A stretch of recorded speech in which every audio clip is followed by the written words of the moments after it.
છોટાઉદેપુર જિલ્લાના નસવાડી તાલુકાના કુકાવટી ગામે 6 કરોડથી વધુ ખર્ચે પુલ મંજૂર થયો છે, પરંતુ ખાતમુહૂર્ત પછી 1 મહિનાથી વધુ સમય વીતી જવા છતાં હજુ કામ શરૂ થયું નથી। ખાતમુહૂર્ત સમયે કોન્ટ્રાક્ટરે તાત્કાલિક કામગીરી શરૂ કરવાની ખાતરી આપી હતી। પંચાયત માર્ગ મકાન વિભાગ દ્વારા કામનું ખાતમુહૂર્ત ધારાસભ્ય અને સાંસદના હસ્તે કરાવવામાં આવ્યું હતું। સામાન્ય નિયમ પ્રમાણે બોર્ડ લગાવવામાં આવ્યું જોઈએ, પરંતુ પુલ બોર્ડ માટે બોર્ડ પણ મુકાયું નથી। काम वडोदरानी नियति कन्स्ट्रक्शन ने आपवामां आव्युं छे, जे अगाऊ 20 करोड़ना कामों समय मर्यादा में पूरा न करी शक्या हता।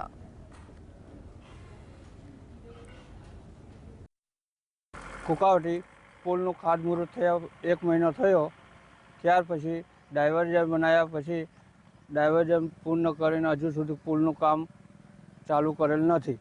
ડાયવર્ઝન બની ગયું છે તો હવે કામ તાત્કાલિક ધોરણે પુલનું કામ તાત્કાલિક ધોરણે ચાલુ કરવા ગામ લોકોની માંગ છે। આ રસ્તો નસવાડીથી લગાવીને વાઘિયા તરફ જાય છે અને જેનો બ્રિજનું કામ મંજૂર થયું છે। લગભગ 1 મહિનો થયો, ખાતમુહૂર્ત થઈ ગયું છે।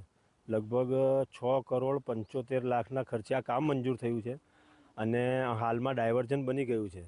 2 દિવસ થયા ડાયવર્ઝન બની ગયું છે, હજુ કોઈ કામ ચાલુ થયું નથી। તો જેમ બને એમ વહેલી તકે કામ ચાલુ થાય તો ચોમાસા પહેલે કામ પતે, નહીં તો જો ચોમાસું આવી જાય ને કામ ના પતે અને ડાયવર્ઝન ધોવાઈ જાય તો આ સામેના બધા ખેડૂતોને અવર જવરમાં અને લગભગ 10-15 ગામના માણસોને બાળકોને સ્કૂલે આવવા જવામાં બધાને તકલીફ પડે એવું છે। નસવાડી તાલુકાના કુકાવટી ગામે 15 જેટલા ગામોને જોડતા રસ્તા ઉપર લો લેવલનો કચરો આવેલો છે। આપ તસવીરમાં જોઈ રહ્યા છો, આ લો લેવલના કચરો પર પંચાયત માર્ગ મકાન વિભાગ દ્વારા 100 કરોડ 82 લાખના ખર્ચે પુલ મંજૂર થયો છે, પરંતુ ખાતમુહૂર્ત કર્યા બાદ આજે 1 માસ વીતી જવા છતાંય હજુ સુધી કામ શરૂ થયું નથી। જ્યારે અહીંયા રંગે ચંગે સાંસદ, ધારાસભ્ય સહિતના નેતાઓએ ખાતમુહૂર્ત કર્યું હતું। આજે વર્ક ઓર્ડર આપે પણ 1 મહિના ઉપરાંતનો સમય થઈ ગયો છે, જ્યારે જાહેર મંચ ઉપરથી કોન્ટ્રાક્ટરે તાત્કાલિક કામ શરૂ કરવાની ખાતરી આપી હતી, પરંતુ કામગીરી શરૂ થઈ નથી।